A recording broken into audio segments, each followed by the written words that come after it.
안녕하세요. 역사의 지혜를 오늘에 비추어 보는 옹고지신입니다.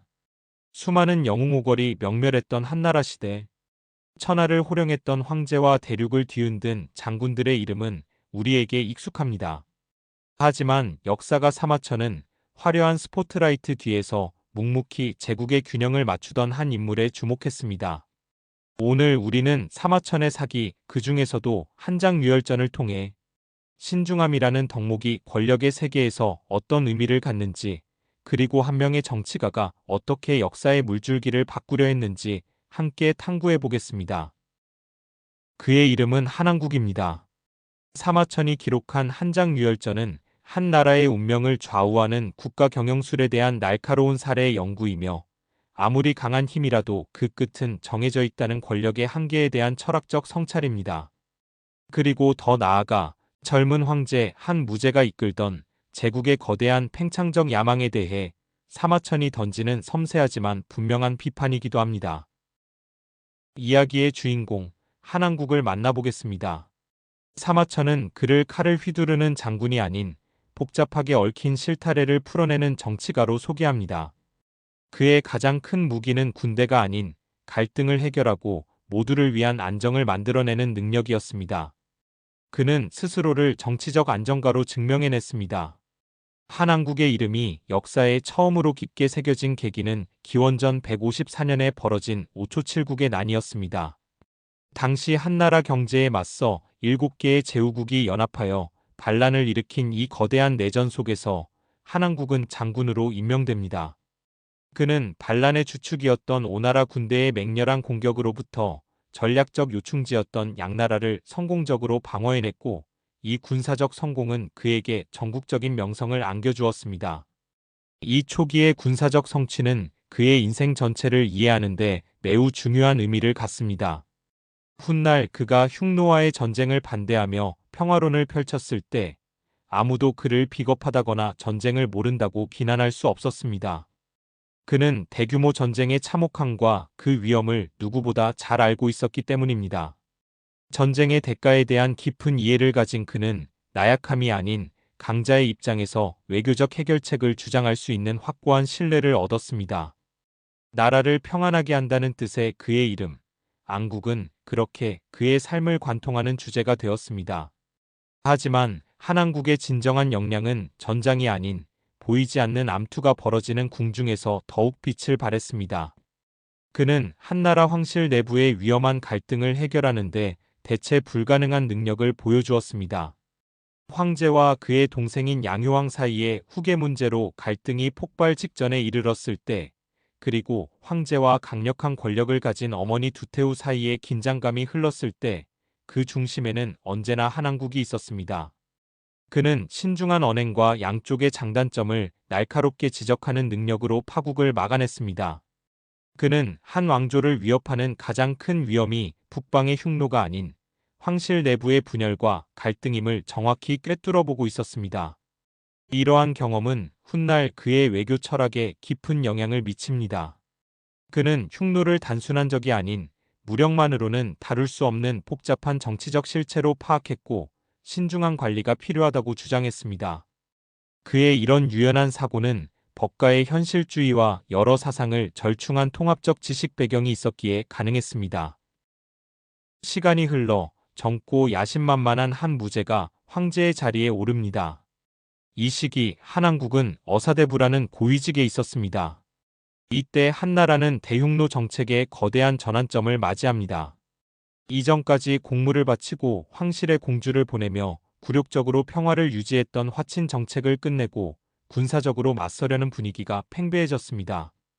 이러한 팽창주의적 열기 속에서 한항국은 거의 유일하게 신중론을 외치며 평화 유지를 주장했습니다.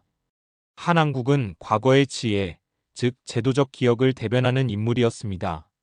그는 한나라가 약했던 시절을 기억했고, 60여 년간의 화친 정책이 비록 굴욕적이었을지언정 제국이 힘을 키울 수 있는 귀중한 시간을 벌어주었다는 현실적 가치를 이해했습니다. 그의 주장은 원칙이 아닌 위험과 보상에 대한 냉철한 분석에 기반한 것이었습니다. 그는 새롭고 공격적인 기풍에 맞서 과거에 신중했던 통치 철학을 지키는 마지막 보루와도 같았습니다. 한왕국의 파란만장한 삶은 오늘날까지 회자되는 두 개의 중요한 고사성어를 낳았습니다. 사마천은 이 두 가지 일화를 통해 운명과 인격 그리고 권력의 한계라는 핵심 주제를 우리에게 아주 극적인 방식으로 전달합니다. 그의 경력 중 한때 한왕국은 법을 어겨 관직을 박탈당하고 감옥에 갇히는 신세가 됩니다. 이때 정갑이라는 비천한 옥리가 몰락한 그를 모욕합니다. 이 모욕에 한왕국은 조용히 묻습니다. 죽은 재가 어찌 다시 타오르지 않겠는가? 그러자 옥리는 오만하게 대꾸합니다. 다시 타오른다면 오줌을 싸서 꺼버릴 것이오. 하지만 운명은 그의 편이었습니다. 얼마 지나지 않아 조정은 그의 능력을 다시 필요로 했고 한왕국은 화려하게 고위직으로 복귀합니다.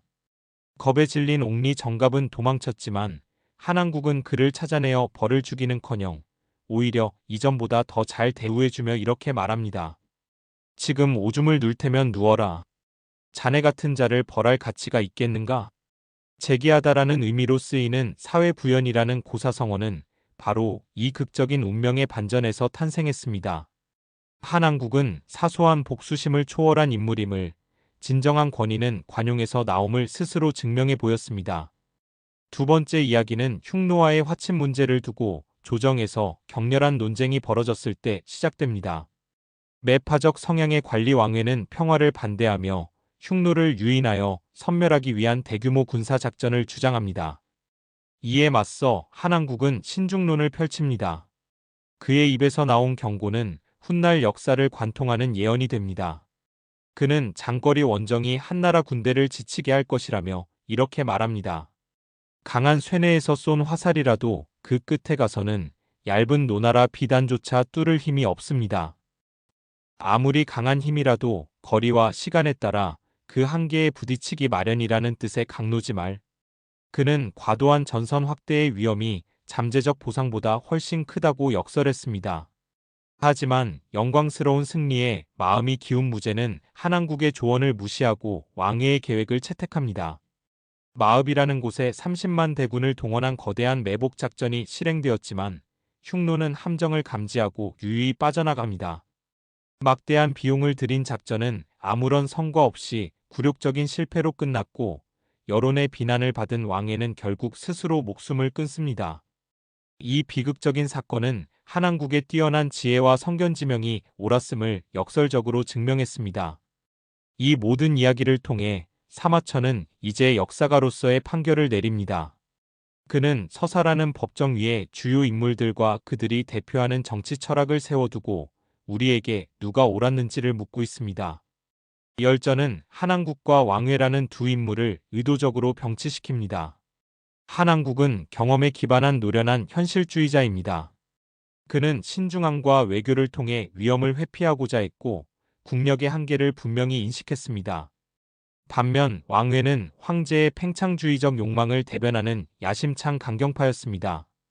그는 압도적인 군사력으로 단번에 적을 섬멸할 수 있다고 믿었습니다. 이들의 갈등은 단순히 개인의 의견 차이가 아닌 구세대의 현실주의와 신세대의 공격적인 자신감 사이의 중대한 이념적 투쟁을 상징합니다. 그렇다면 이 모든 결정의 최종 책임자는 누구였을까요? 바로 황제한 무제였습니다. 그는 단순히 조언을 듣는 수동적인 인물이 아니었습니다. 신중한 조언 대신 위험한 계획을 선택한 것은 바로 그의 개인적 야망이었습니다. 사마천은 황제를 직접 비판할 수 없었습니다. 그랬다가는 목숨을 부지할 수 없다는 것을 자신의 경험을 통해 뼈저리게 알고 있었기 때문입니다. 대신 그는 포평이라는 역사 비평을 구사합니다.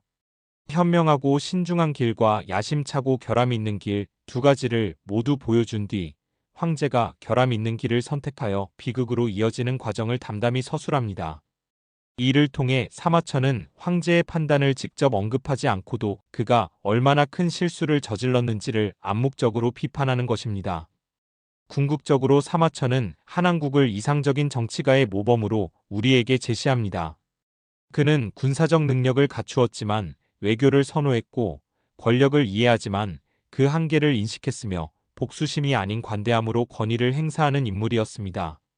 사마천은 한왕국을 통해 진정한 리더의 모습을 그리고 싶었던 것입니다. 이 열전은 제국의 과도한 팽창에 대한 강력한 경고의 이야기입니다. 강로지 말에 집약된 핵심 교훈은 이것입니다. 영속적인 힘이란 처음 발사할 때의 강함이 아니라 그 힘이 나아가는 전체 궤적과 필연적인 쇠퇴까지 이해하는 데 있다는 것. 이것은 2000년 전 한나라뿐만 아니라 오늘날 우리에게도 여전히 유효한 통찰입니다. 결론적으로 사마천은 한왕국의 삶을 통해 절제와 성견지명, 그리고 인간 본성에 대한 깊은 이해가 성공적인 국가 경영에 시대를 초월한 필수 요소임을 옹호합니다. 지도자의 인격, 즉 그들의 신중함과 겸손이 군대의 힘만큼이나 어쩌면 그 이상으로 중요하다는 것. 이것이 바로 사마천이 한장 유혈전을 통해 우리 후세에 남기고 싶었던 가장 중요한 메시지일 것입니다. 오늘 옹고지신 이야기는 여기까지입니다. 역사의 지혜가 여러분의 오늘의 작은 등불이 되기를 바랍니다. 내용이 유익하셨다면 구독과 좋아요로 응원해 주시면 감사하겠습니다. 다음 시간에 더욱 흥미로운 이야기로 찾아뵙겠습니다.